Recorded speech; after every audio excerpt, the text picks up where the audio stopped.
All right, great. So today during this CASPA application overview, we're going to have three main topics. First topic we're going to tackle is resources for the process. We're going to talk about identifying the programs you plan to apply to, researching the schools you want to apply to, and why it's an important early step. And then we're going to review the application sections.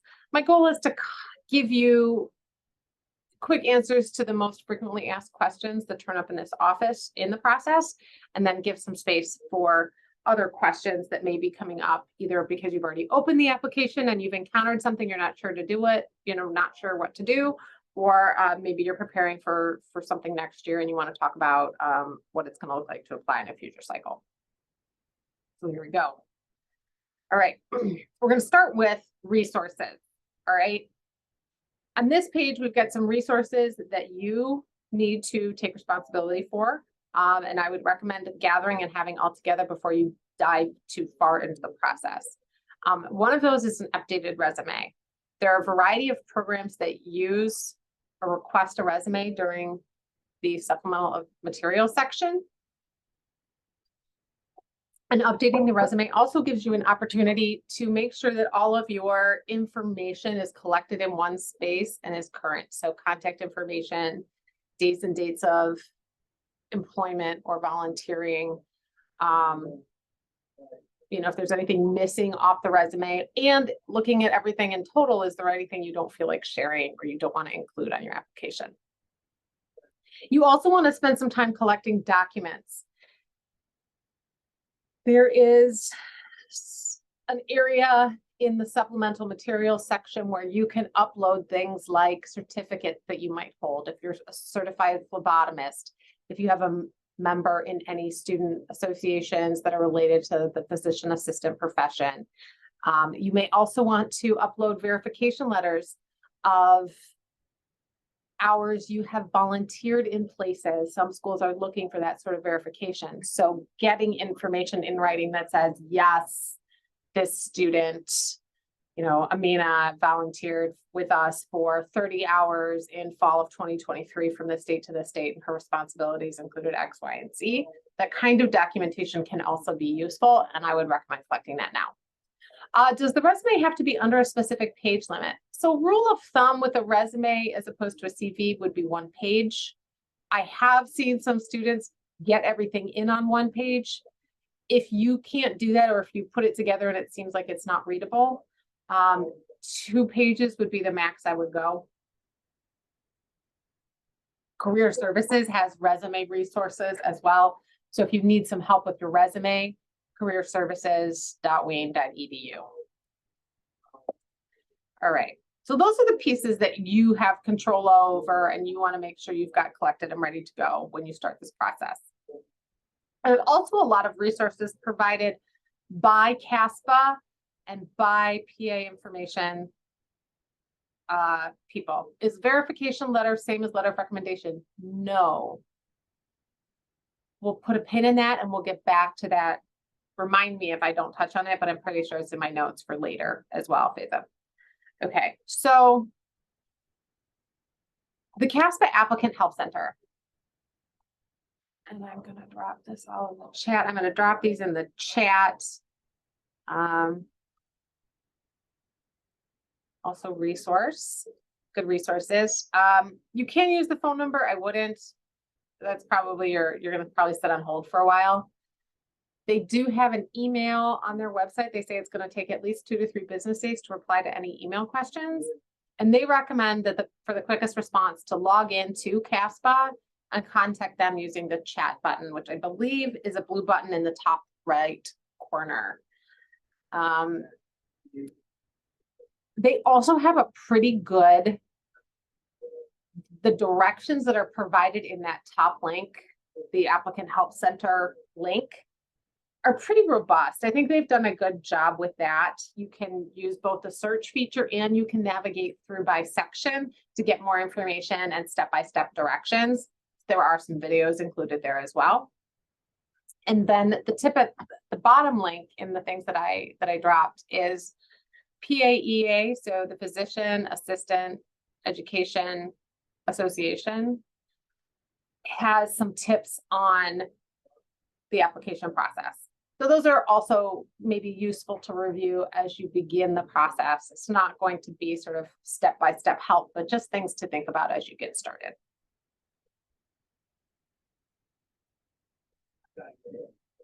All right. So you're getting your resources together, and I really want you to be thinking about from the beginning where you plan to apply, because that has an impact in how you approach the process. So we're going to talk about what goes into selecting schools and where you can find some information about that. All right. When you start CASPA, you have to select one school to begin the process. And it's okay as you move through this primary application process to only have one school selected at the beginning. That's all right. You can always add schools later, but you can't subtract any. Now, part of the reason you need to check on your programs is that each program has a separate timeline. Those of you who've maybe opened CASPA already, if you go in there now, you're not going to find all of the programs in the country in the application. Schools only go live in CASPA according to their application cycle. So if a school doesn't start accepting applications until September 1, you won't even see it listed in CASPA until September 1 or later. So if you go in right now, for example, University of Detroit Mercy, Wayne State University should both be open and active for you to indicate as a potential school.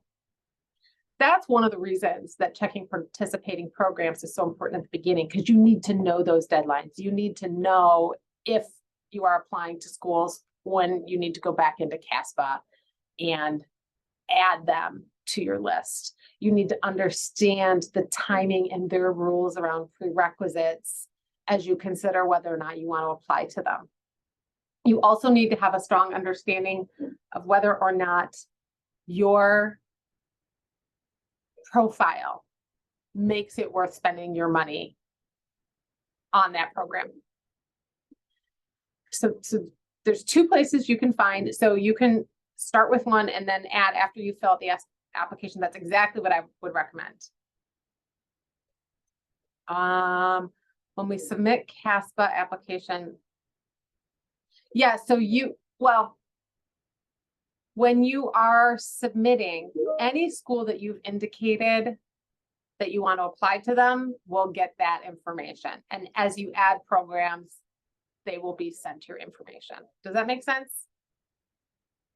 Oh, so if you've already added like the schools that you're applying to, they're the ones who are going to be receiving your application. So you, like, for instance, like with rolling admissions, you can't really choose like, okay, I want to send it over to MSU first, but I'll wait for Wednesday. You have to send it over to all of them at once, right? In a sense. It's a checkbox. If you've checked the box, they're going to get your information. You might want to just start with MSU and then add Wayne later, and you absolutely can. Wayne won't. Oh, okay. That's, yeah. Oh, so you can do that. Okay, then you can change things around after even submitting it for ML, I guess, in a sense. Right. So that again, you can apply to one school. You can add more schools later after you've submitted your primary. You just can't take anything away after you've submitted it. Does that make sense? That makes sense. Thank you. Yeah, you're welcome. You're welcome. I know it's definitely, again, you know, if you've worked with me at all on this process, you know that I've said that PA is the most confusing. This is another reason that PA is the most confusing, because all of their things are special and different. Yeah. Okay. So if you're just joining us, if you could go ahead and sign into the chat with your name and access ID so that I can record you came, so we can get more out of future advising appointments. All right.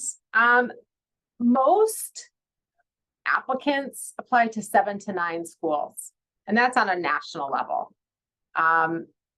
You need to be able to identify why you want to go to a particular program, and it needs to be an answer beyond because I took the right prereqs for your program, right? So as you start doing your research, make some notes for yourself. This is what is appealing about this program. This is why I think my profile fits the students they're looking for. All of those notes are important. There's two places that I would recommend looking if you're looking broadly. Obviously, you can look on our website. We do link out to all of the programs in the state of Michigan. If you're on the Pre-Med Advising Center website, if you look under programs, if you look under physician assistant, you can get to the list of all the PA programs, I believe, on the academics page. There's also two good national directories. One of them is embedded within CASPA. There is a participating programs list that you can use. And then I believe the participating program list links out individually to each program that's using CASPA. There's also the PAEA online directory. Again, that gives you a nice big picture of PA programs in the country. It will have things like deadlines. It will have things like prerequisite rules, letters, things like that. So those are two great resources as you begin to investigate schools. Okay, so you've gathered all your stuff together. You started to get a sense of some of the places where you plan to apply as you're beginning this process. Let's talk a little bit more about what is in each section. CASPA has 4 basic domains in the portal. And we'll talk about what goes into each one and things to consider as you go through it. All right. First section, most people start with this personal information. Now, when you created a CASPA account, either this year or sometime previously, you did enter some of this information. So if you've already been playing in CASPA, it's going to pull some of this over as you begin the process. These are name, race, gender, collecting information to help them understand your socioeconomic status and your background. And that's also what the environmental factors is looking for, is, are there things that impact how you were able to approach this journey? Are there considerations that programs might want to consider when they look at your application beyond maybe what your grades were? Some of this information is also just shared with CASPA and not shared with the programs. If you have questions about that, look at the help section about personal information. It tells you. So if you're like, why are they asking me this? Or I don't really know if I want to answer this. I'm not sure what schools would think about it. You can look in the help center to get more background information on why each question is being asked. The other thing you're going to do in the personal information section is you are going to look at the user agreement, and you're going to see the advisor release. These sections are there for 2 reasons. First, the user agreement is you as an applicant acknowledging that you will use professional behavior through the application process. And the advisor release allows CASPA to share aggregate data with us in the Wayne State University Pre-Med Health Science Center, as well as individual data about the programs you applied to. It will not show me things like your letters. It will not show me your personal statement, any of your activity write-ups, any of the data you enter. It just is going to tell me who you are, where you applied, and what the decision was eventually. All right. Yeah, go ahead, please. So when I was reopening CASPA, I actually made the CASPA account like 2 years ago. Someone told me to just make it to see how it's like. Yeah. And when I reopened it this May, they're saying I'm a reapplicant, but this is my first time applying. Is this going to be an issue? Okay. You'll be fine. Okay. Thank you. You didn't hit submit, right? No, I didn't. Right. I didn't add any other programs except for one. So Yeah. So no, it's going to be fine.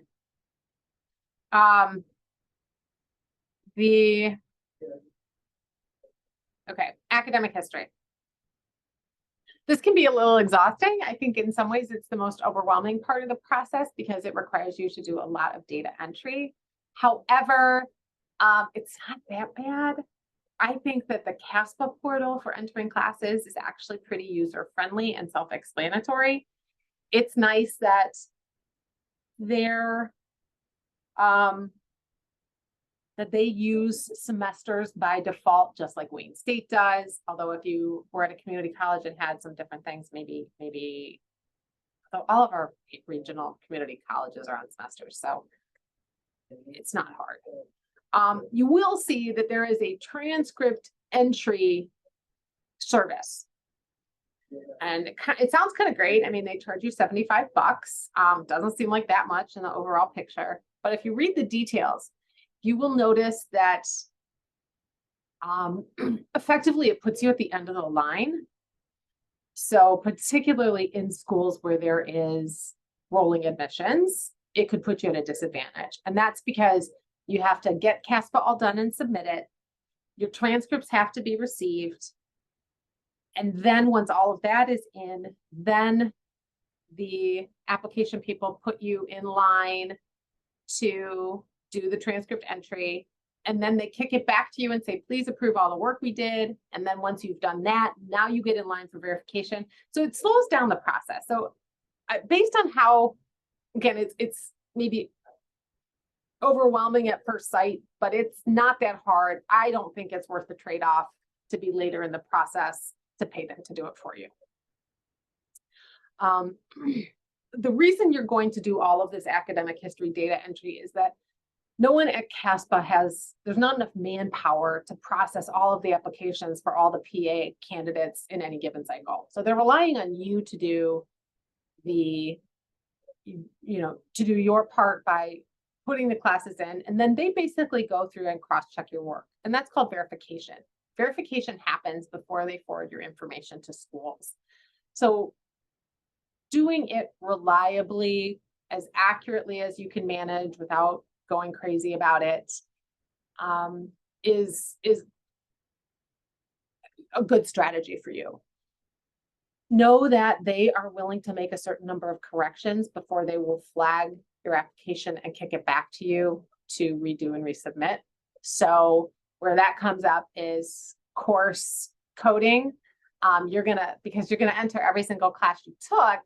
If you took a class, and let's think of one. If you took like sake of social behavior, let's say you're like, well, is this a psychology class? Is this a sociology class? I don't know. I'm not sure what to do with it. Where it really comes up is like honors classes. Sometimes students aren't sure how to code it. Don't worry about it too much. Go with your gut. Go with something that seems reasonably accurate. That kind of discrepancy maybe between what you decide to code and what the program decides they want to have is not going to be enough for there to be an issue. All right. So like I said, don't lose too much sleep. Make your best guess, your best estimate of how you code the class, and then move on. Standardized tests also go into the academic history section. This is also, again, this is a reminder of why you need to check your schools. If you're applying to a school and then you get to this section and it turns out they want the PA CAT, but you never took it, you want to know that before you get to this part in the process. You will need to follow the directions in Help Center about sending your standardized test scores to CASPA. They will not automatically connect. You have to go out and let, say, the GRE or PA CAT, whatever, know to send your scores to CASPA. When do GRE scores expire? So that would be a window within each individual program. I think Wayne State's is like they want a GRE within the last 2 years or something. And then in terms of the scores, again, each program's different. Scores like Wayne use it as a screening number. As long as you've hit their minimum, you're going to go through the process and continue to move forward. Some schools are only collecting it for data purposes to see if there's any correlation between GRE scores and student success. And some schools are using it to determine which candidates, maybe are determining between two similar candidates. Maybe someone's got a higher GRE score. That could be part of the problem, part of the picture. So, okay. All right.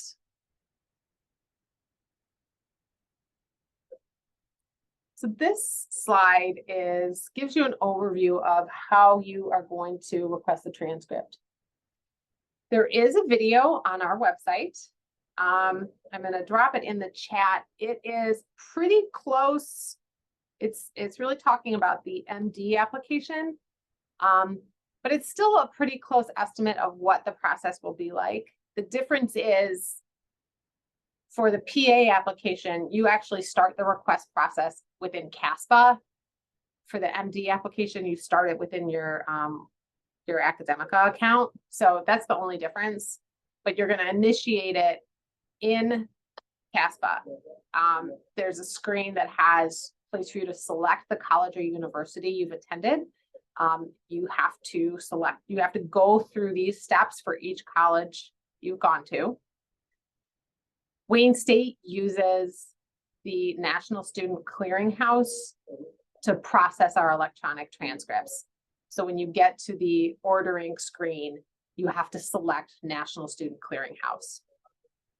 At that point, the CASPA application will push you out into the National Student Clearinghouse website, where you're going to fill in sort of your information. You're going to have both your Wayne State student ID number entered there so that Wayne State can find you. You're going to enter your transcript request number and your CASPA applicant number so that CASPA can connect the transcript to your application properly once they receive it. You're going to pay your $2 to have it forwarded, and there's some other information in there. If you feel like you get stuck, I would just watch the YouTube video that we made. It's like I said, it's not that bad. There's a couple funky spots in it where you might it might not be intuitive, but it's pretty user friendly. It shouldn't take you very long. Schools have different rules about this. Wayne State University's PA program, for example, is okay with you indicating an in-progress prerequisite as long as it's done by September 1. There are other schools, however, who expect that all of your prereq is done at the time of submission. So if it's June 1st and you're still taking a class that they need for their prerequisites, if you submit to them, technically the class is not done and you would get denied.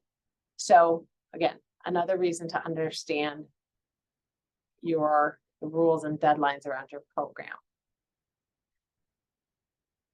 Make sure you understand that as you go through the transcript request. Doing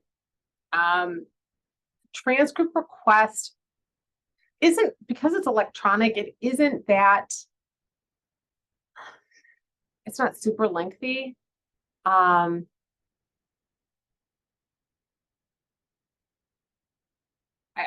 sending the transcripts, it's like, as soon as we finish classes, well, that's hard to answer in that, is it a class that finishes August 1? Is it a class that finishes June 1? Are you not taking any summer classes, right? So that's kind of a vague question it's kind of hard to formulate an answer around that depending on when you're taking classes.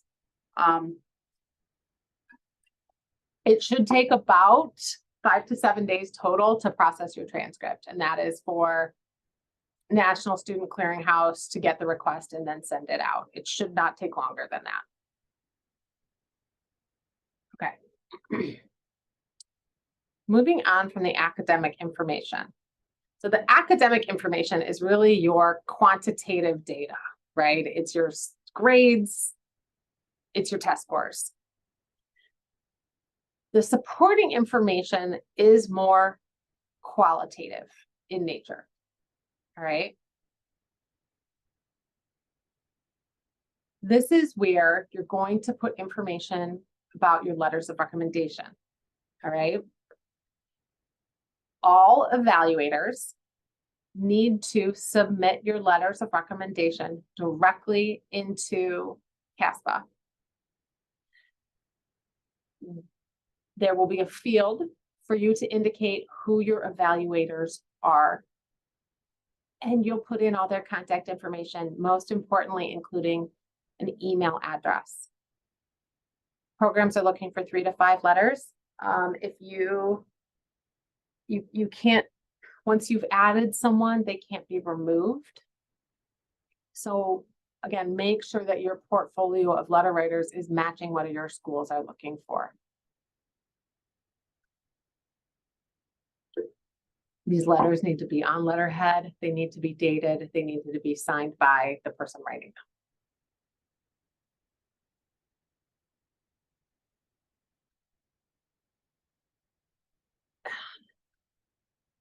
These are the letters that are that qualitative. This is what the person is like to work with. This is what they're, this is what it's like to have them in my lab or to have them on my team in the urgent care.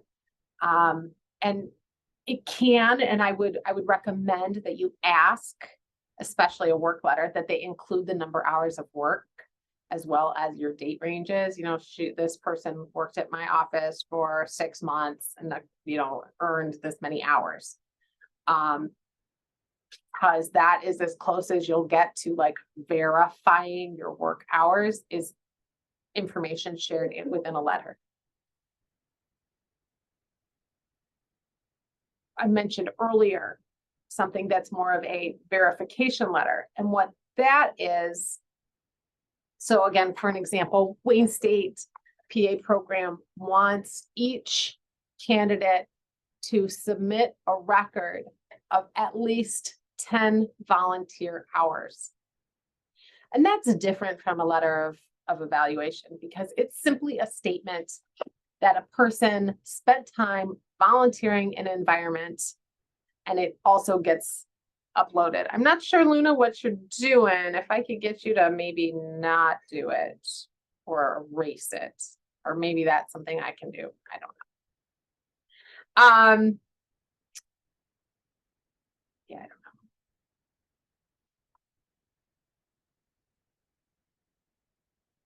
Okay.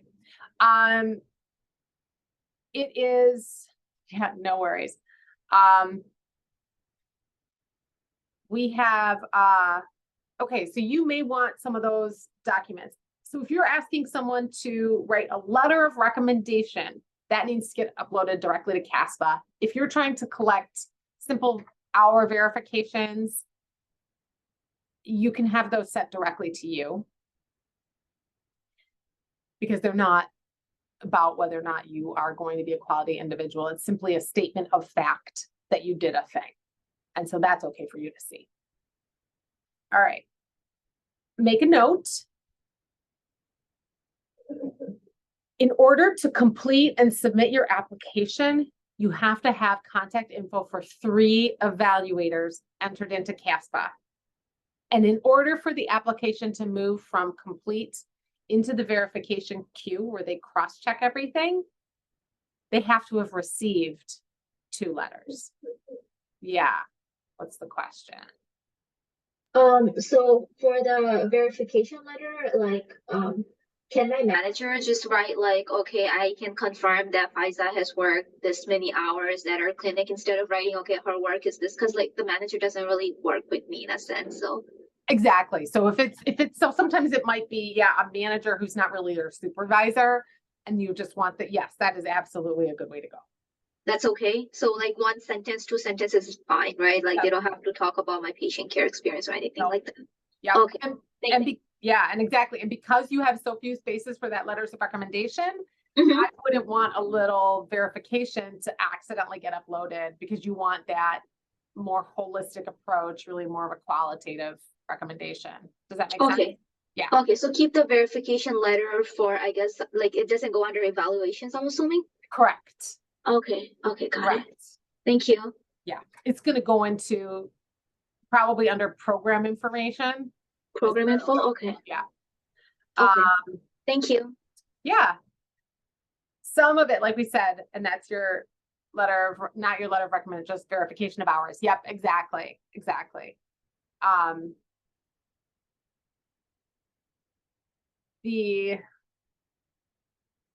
So we have also in supporting information, you have both experiences and achievements. So achievements might be got the certificate for best smile in the hospital. I don't know, whatever it is. Got the, maybe you received an award or you were recognized in some way. those achievements are maybe also a reflection of your leadership ability.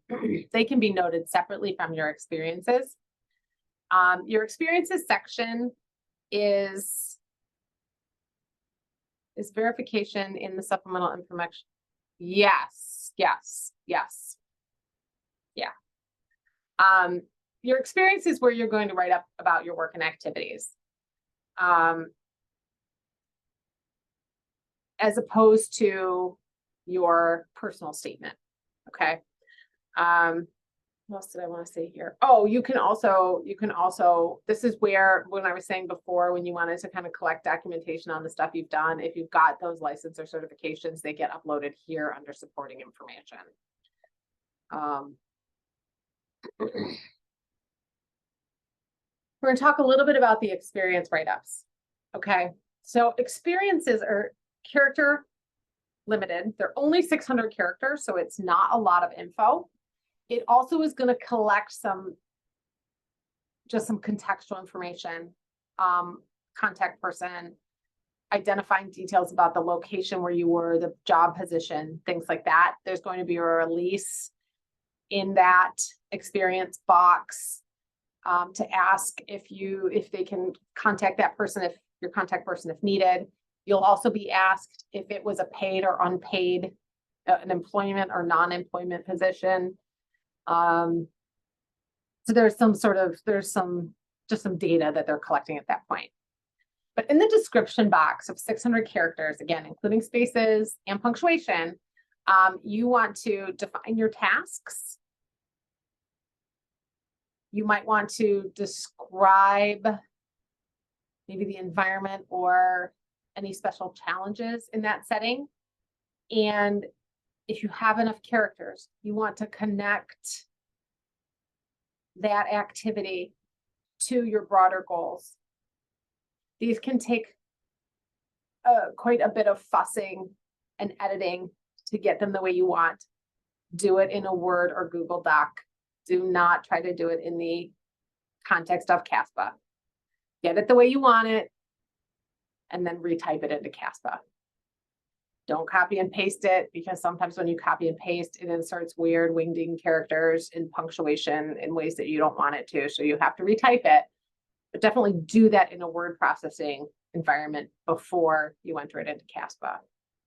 One of the things that happens is frequently when students do the experience write-up, even though they've entered things like your contact hours or the year where you were engaged in the activity, they'll restate it in the entry. So it might be, during my sophomore year, I spent a full semester volunteering with Children's Hospital. Well, all of that info is already in the data fields above your description box. So you've just wasted characters.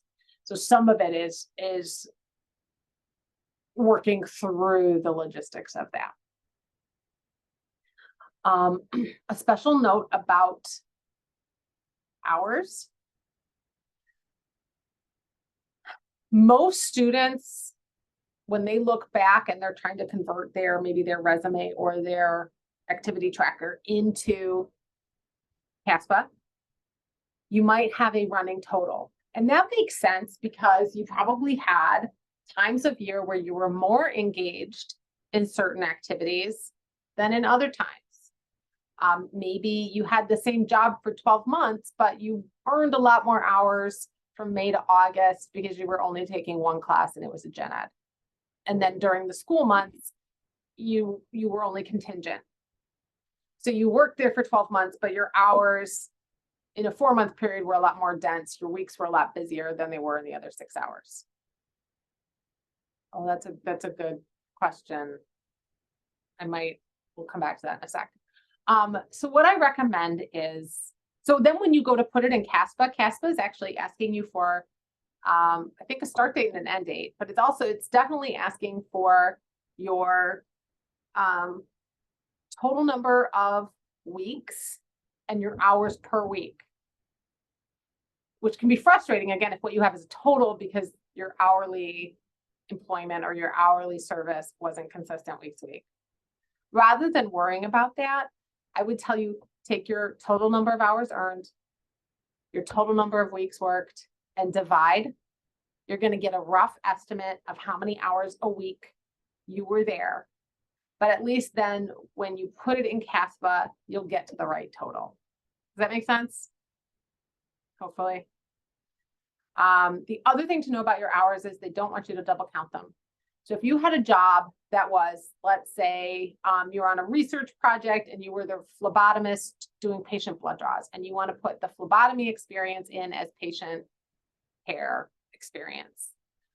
But the rest of it was more data analysis. It was lab meetings. It was maybe commuting to somebody's house to do a blood draw. So it was more administrative stuff. They would actually suggest rather that you break those activities out and you represent, 60% of my time was research focused, 40% of my time was patient focused, and record it separately and not double count things. So over on the left, you have a snapshot of what the experience, or that's right. Over on the right, you have a snapshot of what the experience types are and how you can break those things out. Luna, I'm going to ask you to unmute and kind of clarify that question so I make sure that I get the answer that you're looking for. Hi, can you hear me? Yeah. Okay. I'll just ask us, like, I know there's like so many things that people do all the time, but like, what are some miscellaneous things that you think that we don't need to add or like are unneeded? Well, so for example, if I were to like, if I go to church, right? Like, should we not put that, or is it? Well, I think whether or not you go to church on a weekly basis probably doesn't need to be included, because that's kind of like a personal, that would be like including, yeah, every Friday night I go on a date. It's like a personal detail. But if it's, if it's, I spend an hour every Sunday teaching catechism, or I spend an hour, I volunteer at the spring festival that fundraises for my church. Does that make sense? Yeah, that's what I was asking. I wasn't sure if that's kind of like a separate thing from regular volunteering, because it's like something you go, like a personal thing that I don't know, it's like a different thing. Because yeah, exactly. Don't want you to put your religious affiliations. Well, but again, it's less about, is it practicing your personal faith, you're practicing your personal whatever, doesn't really want to go in there, but acting in service of a religious organization is absolutely fine to include. Okay, awesome. And then I have another question was, and maybe like you'll get this to the end and you can answer this at the end, but like, what are some things that readers turn an applicant away for? Like when they're reading application papers, what are some things that turn them away, I guess? That's a great question. Yeah. I think one of the hard parts about this entire process is learning how to brag on yourself appropriately. It is very, very challenging. I think particularly if you were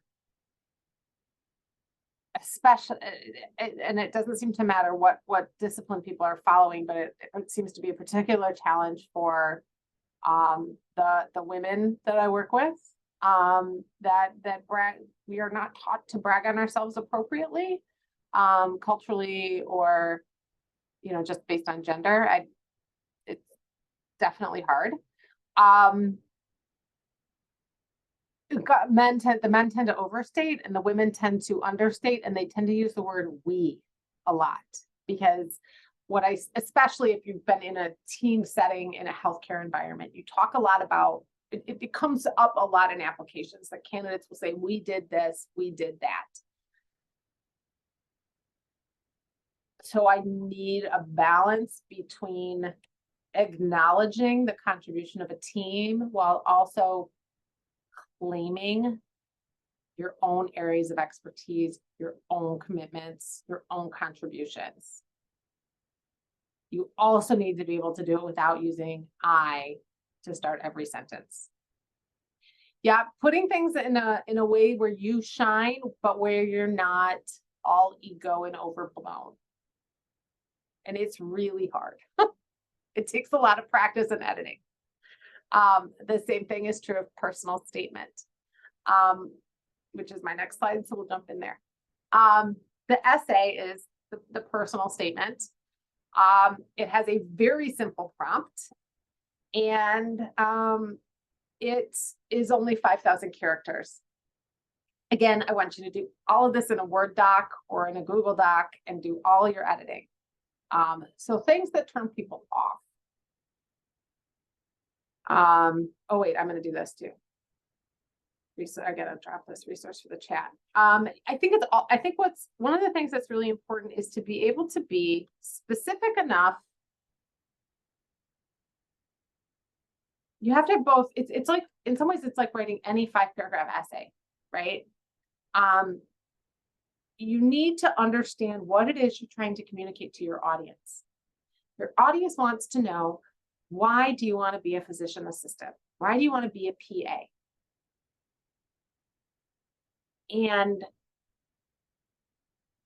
the strong personal statements will connect the commitment to this field to specific events, skills, attributes, and experiences that the candidate has had through their development.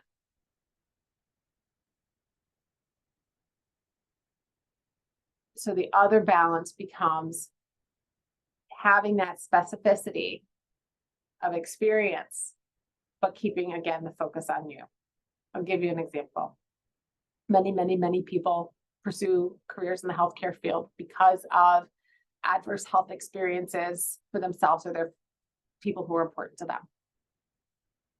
And that is completely legit, absolutely a source of important inspiration. Many people will choose to use that inciting incident as their sort of intro to the personal statement. An essay that hasn't been polished enough might spend 2/3 of the essay characters talking about that inciting experience in a ton of detail. So it is really specific, but it's specific about something that occurred to a person. So it's specific in the wrong ways. If you can give me a paragraph that talks about the inspiration in that moment and how it shaped your ideas of who you wanted to be, and then within the body of the essay, you're saying, you know, I am a person who is compassionate. Here is stories showing my compassion of, you know, working with homeless people or volunteering in a whatever. I am a team player who's reliable and an excellent problem solver. Here's an example of work situation where I did that skill. Oh, and the reason this skill is important to me as a future PA is because I want to be able to blah, blah, blah. All of this to say that did I share it before? I shared before the YouTube video, our YouTube channel. If you haven't started your personal statement and you want to get a better sense of it, you might check out the personal statement workshop that's recorded and uploaded there. We talk about some different brainstorming pitfalls, things like that. So that might be worth looking at. Hopefully that answered your question.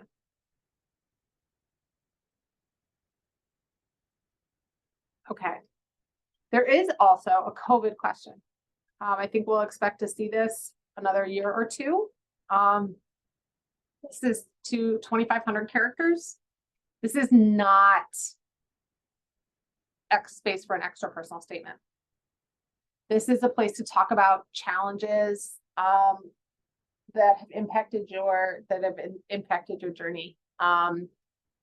So for example, if you live with an immunocompromised person and you had to give up a job during the height of COVID because you couldn't afford to be around in a healthcare environment.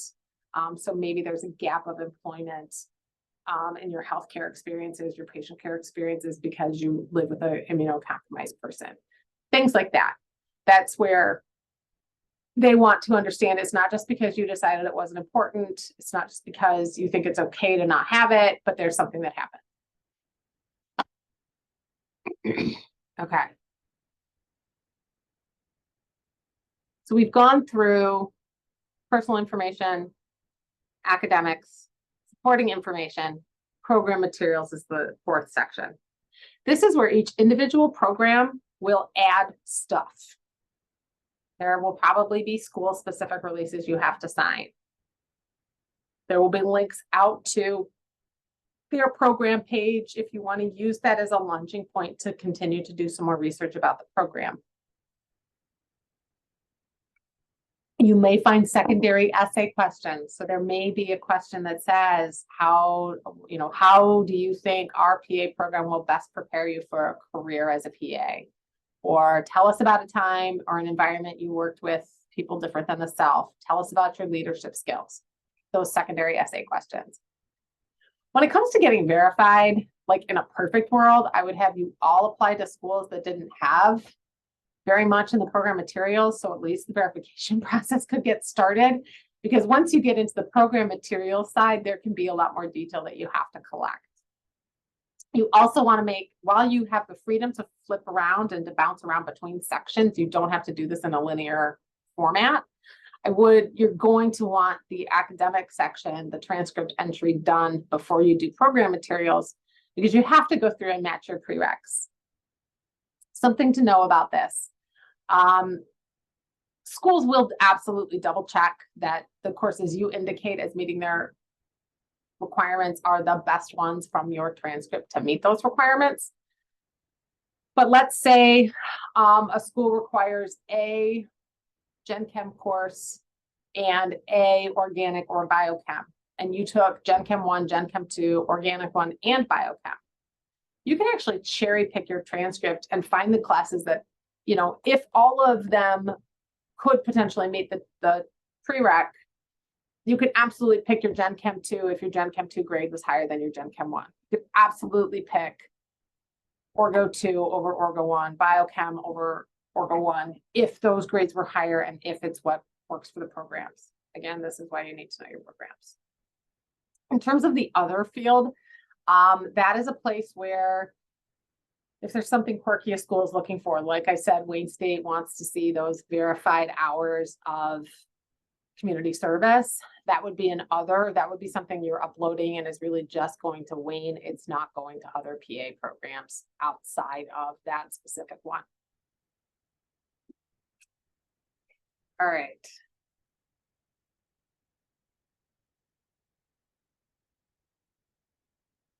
This is a lot. I just threw a lot of information. Oh yeah, okay. This is a good question, Faiza. So do they give more importance to cumulative grade point average or prereq GPA? It is not unusual for a student to have a higher prereq GPA than cumulative. That's going to be up to each school in terms of how they factor it, but I frequently see students that maybe have a cum GPA of a 3.5. I'm sorry, yeah, that have a cum GPA of a 3.5, but when you go through and look at their prereq GPA is higher. But it will be up to each school in terms of how they weight that and what they look at. Okay. Break this into chunks. It's easy to get overwhelmed. Don't feel like you have to do it all in one day, even though we know schools have rolling admissions. It's okay. Before you hit submit, take time to print CASPA, reread it carefully, look for typos, give it to somebody else to look for typos, read it backwards because sometimes you can find things that way. You are trying to put your best foot forward. You are trying to represent yourself as a well-prepared person in the process who values, for programs that value attention to detail, that value thoughtfulness, that value good decision-making. If you submit a sloppy application, something that hasn't been carefully reviewed, that's going to create its own first impression. Also relates to the idea of garbage in, garbage out, right? Rather than rushing at the beginning or at the end and throwing everything together, take your time and craft it well. remember to use your resources. Not only is that the CASPA information, but your pre-health advising resources as well. We're here all summer taking one-on-one appointments, as well as we run drop-in application sessions, again, throughout the rest of May and into June. That's a great opportunity to just have some dedicated application time. Even if you don't have any questions, having a dedicated space to sit down and work on it and make that your priority for maybe an hour, 90 minutes can be really, really useful. But you do also have us there as another resource to review applications.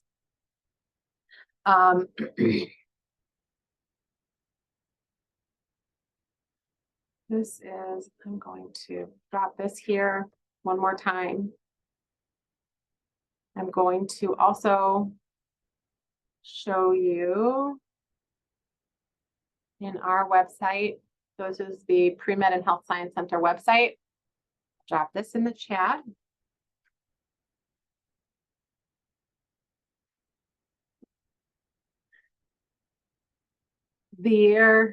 From here, if you want to see some of the things I mentioned, this is one easy way to access the video resources is from our landing page. We'll take you right to our YouTube page.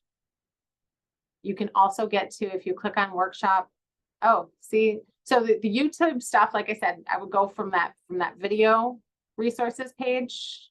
Hopefully you can still see my screen, yeah? Yeah, I'm still sharing. So the video resources from our landing page is right there. You can also look at under workshops and events, and you will see if you just are on the main workshops and event page, if you scroll down, you will see the different times that we are doing our drop-in work sessions. Starts tomorrow. Kind of crazy. We are doing those all in person here in the Academic Success Center, University Advising Center in the undergrad library. All right, do I have the document that lists all the PA schools in Michigan and their prereqs? Kind of, we've revised that and gotten too much to try to put all of that into one document. But if you go to, again, if you go to the program section of our website under pre-PA, and then you scroll down and you look at academics, you will see a couple of things. There's a list here that gives you a general list of things we're talking about. But we also created this PA planning guide, which is hyperlinked. This is 2 pages. What we've tried to do on this page is indicate, yes, course numbers, but also give you some additional details about what programs want to see. So for example, here under recommended biology courses, we do recommend 4 total bios minimum for all of our candidates. It gives you the list of sort of what those courses are. And then there's this 4th one, which is 1 extra human biology course. At the bottom, it tells you which schools in Michigan really are looking for this and whether they have any specific preferences. Wayne State will take any of the courses we've listed. U of M Flint will take any of the courses we've listed. But CMU, LTU, Grand Valley, and Concordia have some specific preferences. Same thing with your chemistries. We break out the 2 different chemistry tracks and we mark who wants what. For Bio 3100, it's in bold. All of the bolded schools want to have that biochem course. So this is one tool. And then the other one should be linked here. Oh,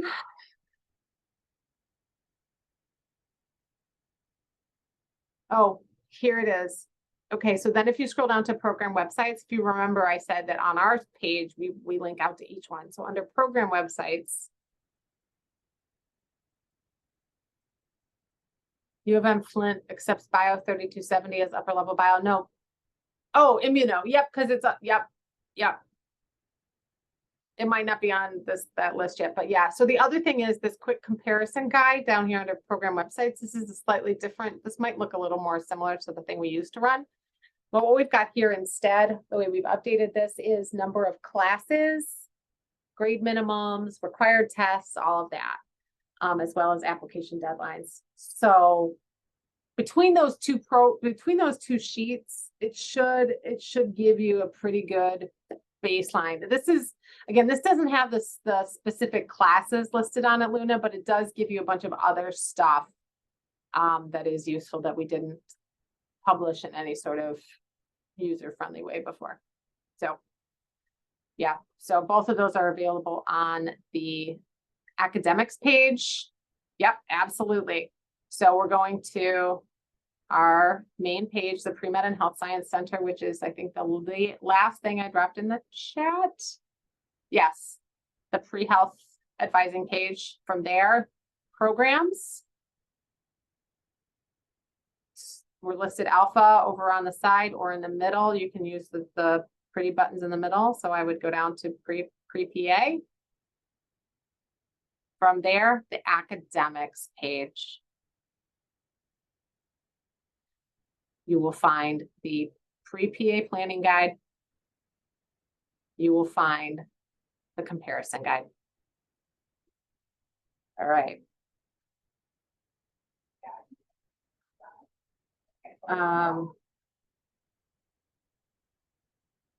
Okay, I'm going to stop sharing. I'm going to stop recording.